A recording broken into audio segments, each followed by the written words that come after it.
Hello, everybody. Welcome back to Networking with Nathaniel. This is episode 14. I am blessed here to have a leader inside the Sub2 community. He's the DMV accountability leader, Lawrence McKay. Not only is he, a leader inside Sub2, which, doesn't come lightly. He's been a real estate investor for a while now. He's a father of three adult children and a grandfather as well now. That's awesome thing. And he's an entrepreneur on top of just being a real estate investor. He's creating businesses and flourishing, man. I appreciate you being here, Lawrence. It's a pleasure. Thank you for having me, Nathaniel. This is an honor, honestly. Oh man, that's you're the first person to say that, I think. So now I'm honored. Everybody says they're happy to be here, smiling I face. am, but it's an honor to have someone look at you as someone worthy of being interviewed, Mm, right? Like they want to know more about you. Like yeah. that's an honor for me, at least. Hmm. Well, yeah. I mean, I'm honored that you say that. I'm honored to have you here. You're the first accountability leader that has come on. I've had some Awesome. really cool people so far, um, and I look forward to kind of picking your brain a little bit here. I created this podcast as a project forward, kind of task, and I just kept rolling with it. I did this because I'm a little bit selfish and I wanted to meet cool people like yourself, but also be able to provide value to the community, hearing what other people's journeys are, where they're at, where they're going, and where they've come from. Can you just kind of, a couple minutes? I don't want to take too much of your time here, but tell me what you got going on right now, and then we could talk about what the future holds for Mr. McKay. So right now, ironically, I just moved down to South Carolina. Um, I, I was in the DMV for Yeah. off and on since like 1986, but I just moved to South Carolina, uh, really trying to discover what this market is, and I discovered mobile homes. So Okay. mobile homes and medium-term rentals, those are like my two focuses, right? And I'm kind of more so blending the two, Hmm. whereas I'm looking to acquire mobile homes to create more affordable housing for nurses. Okay. Yeah. So and the story behind that is that I actually moved down because my mother unfortunately had a heart attack about 4 or 5 months ago now. Mm. And while I was here, I got a chance to really talk with the nurses, kind of staying at the hospital with mom. And I got a chance to understand their plight. They travel here, to work, but then they have to pay more here in rent than they do for mortgage back home. And I just thought that that was kind of backwards. And a lot of them struggled with staying because of so. And the wheels get to turning. Like once being an entrepreneur, being an investor, I'm like, man, there has to be a better way to like make this reasonable for them. Mhm. And I stumbled across a mobile home, and then, you know, I'm like, oh, that's it. Like that's the key. Yeah. So it sounds like you're just starting this venture here. I am. Um, what's the kind of idea? Like buy a plot of land and put a bunch of mobile homes on it, buy one-offs? Like what does that kind of look like if you have Yeah. an So idea? I started out buying one. So I bought one in the middle of renovating it now. Okay. But what I realized is that I'm still going to have to owe someone else if I don't own the land. Right. So there's still a lot rent. So my thought process is to go out and buy land, like you said, just put a couple of mobile homes on it and, do that. And then kind of do that in different areas, like have smaller plots of land, a couple of acres here, a couple of acres there, and just put a few mobile homes on it. Nothing large scale. And I know, some people will probably say, oh, it's kind of contradictory. Like, you should go large. But I feel like that's my niche, right? Like I let everyone else go large. I'll take some of the smaller mobile homes and I'll deal with them. But yeah, kind of, plots of land, a couple mobile homes at a time, Okay. and keep it just keep it small scale for now until I'm ready to like really scale it up. Have you done like this midterm rental with the focus of nurses before? I have not. Okay. I have not. I literally came down with the mindset of I'm going to flip houses, right?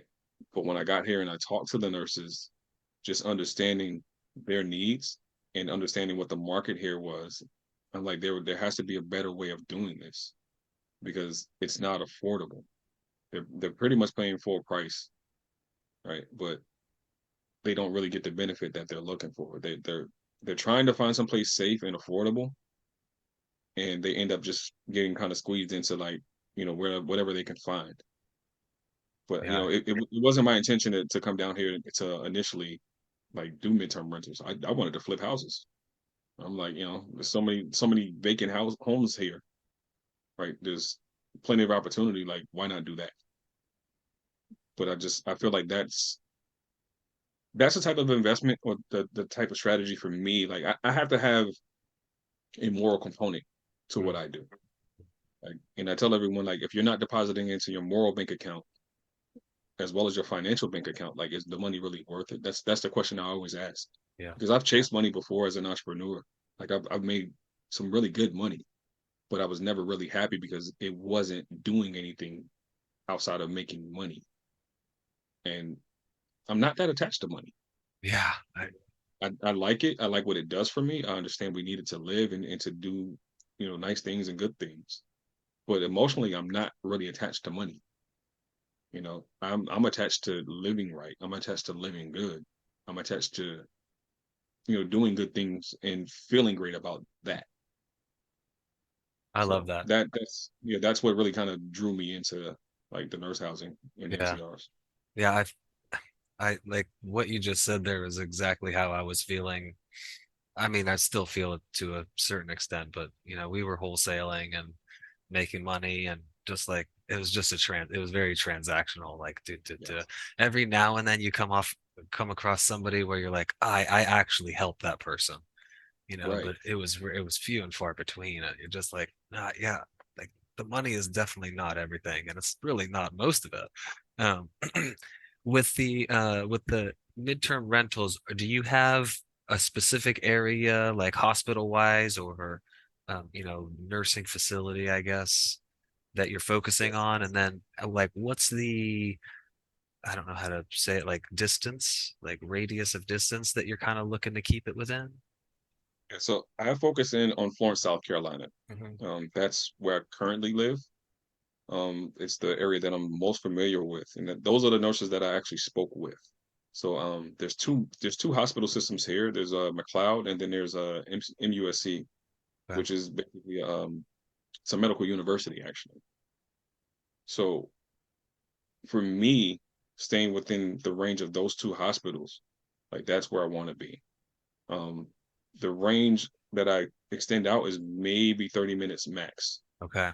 That's where they need to be. That's where Yeah. all the nurses need to live, like no more than 30 minutes away from. So I prefer like 20 minutes out, you know. And it just really depends on the area. There's certain parts of Florence that I won't invest in, but I'll go to like other areas like maybe Hartsville or Quimby or Effingham or somewhere like that, which are some of the neighboring towns that Right. aren't that far. Okay. And you're trying to keep it, within a reasonable drive for these people because they're probably on their feet for what 10, 12 hours a day, and then they're making a Yeah, not only that, but if they're called in on an emergency, like they need to be able to uh get there in a certain amount of time. And for them that threshold is 30. And I'm like, well, I'll put it at 20. And that right. gives you like another 5 minutes to like grab your things and kind of, get your wits about you before you head out. Okay. I don't want to have them in a frenzy. Like, oh my God, like I'm so far out, like I can't get there. I can't get there. And there's not a lot of traffic here, Right. which is a godsend. Yeah. Thank you. Yeah. There's not a lot of traffic here, but I'm still mindful of that because there are times where it's like there's certain the main thoroughfares to the hospital. They can get a little clogged, or maybe like when the train comes through town, that shuts everything down. Mhm. Like, Yeah. I've been yeah, I've been there here. So we're yeah, in we're in North Augusta, South Carolina. So we're okay. I think we're like maybe hour and a half or something like that away from you. You're on the other side of Columbia, right? Yeah, I'm an hour 15 Okay. east of Columbia. Okay. Yeah, straight Oh on yeah, I so 20. like yeah, I've two been through North, hours. North Augusta actually. Yeah. Actually, I have family in Augusta. Okay. Yeah, Yeah, on we the love on it. the Georgia side though. Yeah, we love it here. Yeah. Yeah, it's so weird. I'm sure at one point they were kind of connected, but yeah. You Had to be. just Had to split be. off into South Carolina. Yeah. Uh, what is a like? What is a typical? Because my wheels are turning here right now. Because I have a bunch of land sellers. Like Okay. what would a lot kind of range look like for you? In terms of Like lot size. um, it really depends on, I guess, the county regulation in Mm, terms of what they will allow. okay. Um, I've I've eyeballed lots as small as an acre. Okay. So I'm not opposed. Like if I could slap like one to two, three mobile homes on it, I'm fine. Yeah. Because ultimately they're going to pay for the land, right? So I'm open to any situation where it'll cash flow, significantly. Okay. But yeah, as small as an acre. And then you're taking a mobile home from somewhere else, a used one, I'm assuming, Mhm. bringing it on, making it Yeah, nice and, you know, not exactly. just rent ready, but a nice little mobile home for No, yeah, I want to make them to the point to where I wouldn't mind living in it. yeah. Right. And I'm not gonna say like, oh, and I'm used to granite countertops and fireplaces and hardwood floor. Like I'm not doing that, right? But a nice rental, Yeah. right? Like if I wouldn't mind putting my kids in there, you know, then that's what I want. Right. I want my tenants to feel like this is a place that I want to stay for as long as I'm here in this city. Like I don't want to bounce around and move and look anywhere else. Like I want Right. this to be home. And I want them to feel at home. I want them to feel like, man, I could buy this. Yeah, those are the types of people that the places where people will come and treat it like it is their home. Is that how you've been doing your um I guess we didn't even get into that. Have you been using rentals in the DMV previously, or were you just flipping? Oh, Okay. actually, in the DMV, I did I did everything but hold. Okay. Right, I flipped, I've wholesaled, I've been an agent. I'm currently a licensed agent in Virginia. Okay. I've done everything but hold. I didn't want to hold on to properties because one, I didn't want to be a landlord, but I also had a really nice government job, so I didn't really need to be a landlord. Like I wanted Okay. to pop some cash, and being an entrepreneur in addition to being an investor, I felt like having a rental would tie me down. Like I wouldn't be able to run my business, have this job, and be a landlord. But now that I'm down here, I'm 100% full time in real estate and entrepreneurship. So my mindset's a little different because I don't have that steady income that I was used to as a federal government employee. Gotcha. So, I didn't hold on to anything. That's one thing I truly, truly regret. So if you're watching this, buy property, hold it. Yeah. Absolutely. In some way, shape, or form, buy property and hold it, Yeah. Yeah, or at that's least what control it and hold it. that's what we're fighting right now because we've made a shift to flipping and Mhm. using the proceeds from the flipping to fund purchases of, creative deals or Yeah. whatever to hold. That's like the flipping is just like the pops of cash, like you're saying. Hmm. Like, I don't know. I want to figure out a way to hold some of these, but it just, when you're buying a property that needs $50,000 of rehab and it doesn't make sense to refinance them in the current climate. I wish we would have No, done it 3 years not ago, right now. but yeah. Not right now. A couple of years, 2 years ago, I would have said yeah, but Yeah. right now, no, no. What is the future holding for you, if anything, outside of the midterm rentals right now? I know you've mentioned entrepreneur a couple times. Is there anything that you got your eye on? Um, honestly, I would really love to kind of go back and start buying certain businesses and just owning businesses. Everybody always laughs and jokes and talks about like the default businesses to buy, the car wash, the laundromat, and the storage facility. That's kind of my future.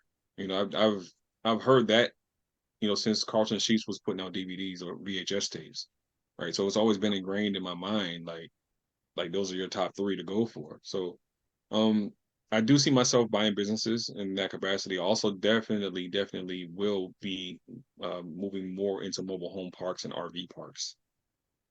Um, that's a no brainer for me. just kind of understanding what I know about mobile homes now, like having like discovered mobile homes within the last year and getting to the point that I understand it now, I'm just like, why haven't I looked at this sooner?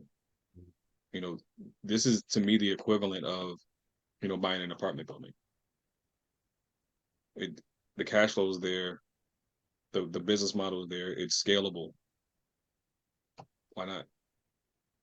Now, when you're talking about mobile home parks, Mhm. I'm very, very naive here. So Okay. you don't own the mobile homes. You just own the land that these people are bringing their mobile homes onto, or That do is you own the ideally the mobile? situation. Okay, There's two schools of thought, right? So you can have park-owned homes, or you can have quote tenant-owned homes. The preferred method or preferred model is having the individual owners just bring their mobile homes on the lot and pay you lot rent.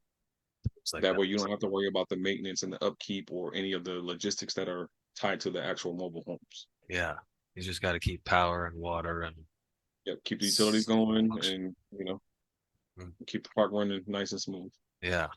And is this something that you're looking to acquire like an as is park, or you're going to develop the utilities and stuff and open something up yourself? I'm open to both Okay. because I see so much land out here. Like if the opportunity, presents itself to build a park from scratch and I have the right partners and the right funding, absolutely. The numbers make sense and the money is there to, really handle everything, why wouldn't I? Yeah.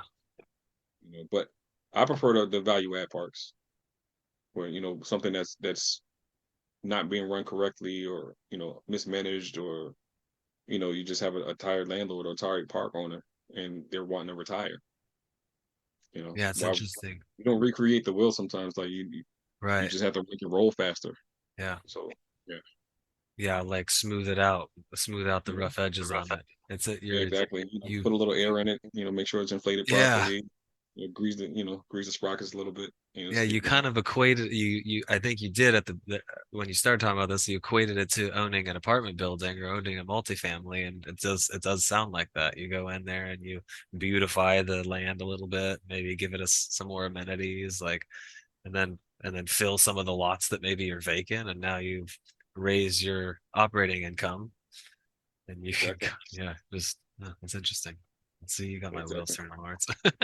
Oh, Listen, I didn't realize that because I know you're in the South Carolina market, but from what I was told that this is literally the mobile home capital of our country, oh, see, and actually maybe even the world. okay. Yeah. So Yeah. coming down here and like I said, my eyes were open because I see mobile homes everywhere. Like I ride down the street, see a bunch of houses, and dead smack in the middle of the houses is a mobile home, and I'm like, Yeah. that doesn't even fit. Like, how does that work? But Yeah. now I understand it.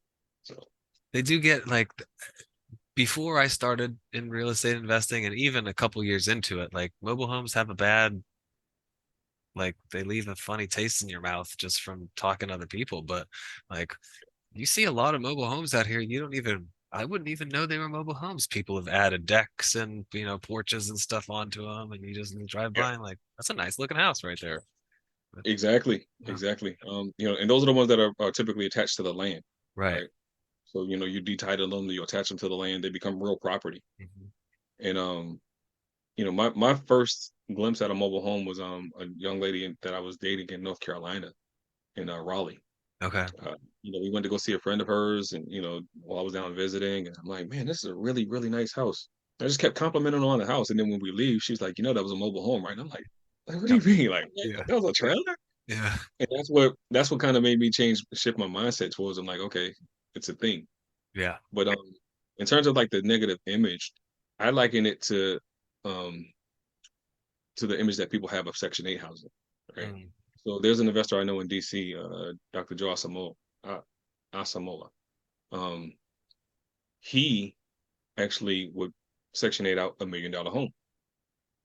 And I'm just like, how do you take $1 million house and turn it into a Section 8 rental? Right. But the way he did it, it was like he renovated them to the point that everybody who saw this house wanted it, right? But then you screen your tenants and you put them in this environment that everybody wants, and you think they're ever going to leave? No. Right. So that's the mindset that I had. So Yeah. like give them the nice environment, screen out your tenants so you get the top tier tenants, and then you have a win-win for everybody that's involved. Yeah. Right? They get a great place, you get a great tenant. You know, that you can't beat that. You can't beat that Right. combo. Yeah. I love this. I think that um starting from the baseline and building it as something that you're, renovating it, something that you would like to live in with your family. It's like you're saying, it's bringing in the top tier tenants, and then they're Yeah, going to treat that place well, and it's your asset. You want your assets to be protected. They're the people protecting your, they're protecting your assets. So, yeah, yeah. well, So I'm gonna start with owning the asset, but yeah, eventually I'm gonna shed that weight. Like I said, once I move to the park, yeah. it'll I, be all 10 on. I'm going to start calling my land list again. See if I can look something up. Hey, let's go, man. Because if we can make something happen, listen, if we can make it happen, we can make it happen. Let's make it happen. I Yeah. love it. Before we get into, I have a couple fun questions for us, Lawrence. Okay. If there's anybody out there listening that maybe has some land, has a mobile home, something otherwise that they would like to bring you, what's the best way? Besides, I see your LinkedIn there. What's the best way to get a hold of you? Honestly, the best way to get a hold of me is to shoot me a quick text, right? Okay. And I say quick because if I have to scroll more than like twice, I'm not reading it. Okay. Right? Pro Just tip. text me. Yeah. 571-989-2553. That is my direct business line. It'll get to me, but just to shoot me a quick text. Hey Lawrence, this is so and so. I have a mobile home that I would like to talk to you about, or I have land that I would like to talk to you about. Something quick like that. That'll get my attention. Yeah. Yeah. Make it quick and easy. I will put that for anybody listening. I'll put the phone number in the description. Lawrence has been gracious enough to give me permission for that. So check it there if you missed it. And please listen to what he just said. Make it quick, make it to the point. Otherwise, don't waste your time or his. Um, Yeah, because I'm getting old, man. Like it's hard to read these things. Like you got a yeah. whole book. I have a couple guesses as to some of these answers, but what's the most exciting thing that you've done lately? Um, I don't know. I would live a pretty boring life, right? But I Yeah. will say this. Um, as a network engineer for the federal government, I actually was uh I was actually in the room when the Obamas did their portrait unveiling. So I Oh, was actually working at that event. So that is something I'll never forget. yeah, Like that's pretty. to be in a room, the same room with a living president. Yeah. Holy crap! Like that's big. And it doesn't matter what political status you take. Like that is a cool thing. Yeah. To be in the same room with a living president. Like how many people can actually say that? Right. So They got there for a reason, whether you agree with their policies or you agree with their yeah, ideals or anything. They're a high level person. They didn't yeah, just exactly, stumble into that. Yeah. exactly. Oh, that's pretty cool. If you could have dinner with anybody through history, living, past, who would you want to have dinner with, and what would you talk about? It would be my grandmother. Honestly, she's my favorite person on the face of this earth. She passed in 2016, Mm. but I always felt like she just gave me the best life advice. So no matter what phase or what I was going through in life, I just always felt like she had some kind of jewel or gem just to kind of share. So, whatever would be on her heart, that's what we could talk about. Yeah, that's incredible. I've asked, I think you're the third person I've asked now, and everybody has said a member of their family. And it just like it blew my mind. I had never thought about that before. Like, oh, Michael Jordan or Gandhi or whatever. But yeah, who I don't know who those else people. better than somebody from your family? Yeah, I don't know them and they don't know me, right? So Yeah, their advice would be limited in how they can speak to me. But my right. grandmother, she's been there since from the start. Yeah, Like, that's amazing. yeah. Well, our last kind of thing, do you have any podcasts documentaries, books, anything like that that you have like touched you, moved you to a different mental space, or as an investor or something? Um, so I like Jay Shetty's podcast. Mm, I feel that he has some really, really introspective conversations. I really, really love them. They're very, very deep in thought. Um, so Jay Shetty, Myron Golden, he's another person I listen to. His are a little more spiritual. They're more biblically aligned. okay. But I was raised by a minister, so so there's that. But I also find his conversations to be very enlightening. And then in terms of books, my favorite book of all time is The Alchemist. Oh, wow. I feel like that book has really shed some light on just life. Um, it talks about the journey of an entrepreneur and how we navigate through life and spirituality and all these different things that we deal with, these different aspects of life that we deal with. But I feel like that to me, that's the perfect book to speak to me. Um, I listened to it the first time. I was on my way to meet Pace in New Jersey back in October, and a year ago now. Good God! Wow, But yeah. I listened to that book for the first time then, and it touched me so much that I listened to it 4 times back to back to back. Wow. And I still listen to that book to this day. Like Wow. every so often I'll pop it on because I feel like there are just so many gems that I keep learning from it. So yeah, The Alchemist is it for me. Okay, I need to reread that. It's sitting over there on the shelf behind me. So yeah. Well, I appreciate you, man. Any parting words, maybe for somebody who's just getting started? Any little nuggets of advice, anything like that? Yes. I'll give you 3 things, right? Okay. So one, network your behind off, right? Go out and meet as many quality people as possible, right? And don't just go and run your numbers up like, hey, I talked to this person, I'll talk to that person. No, have genuine quality conversations where you're actually building your network, right? Two, um, don't chase everything, right? Find your one thing and hammer it down. Like just lean into it all the way, right? And three, just believe in yourself. Like you have the visions, the dreams, the aspirations. You have all of that for a reason. Like it wasn't imparted to you just to kind of sit there and fizzle, right? Believe in yourself, bet on yourself, right? Take the chance on yourself. Because if not you, then who? It's amazing. It's like you thought of this before that we had this conversation, Lawrence. I feel that, Yeah. and it took me time to get there. And really all of the advice that I'm giving is advice that I had to learn and give myself. Right. And I just felt like it was some of the best advice because it kind of got me to where I am now. Like, and I don't brag about where I am because I'm not a guy of titles, right? Titles mean nothing, right? I respect a person's character more than I respect their title. But following those principles are actually what got the sub two community to believe in me to kind of put me in a regional leader position. It's just following those three nuggets that I just shared. Yeah. And they're like simple enough that Mhm. you can just follow them and kind of you were saying three, like believe in yourself, and it got me thinking like we used to pat ourselves on the back when we did something. Like just pat yourself Yeah, on the back, say, like exactly.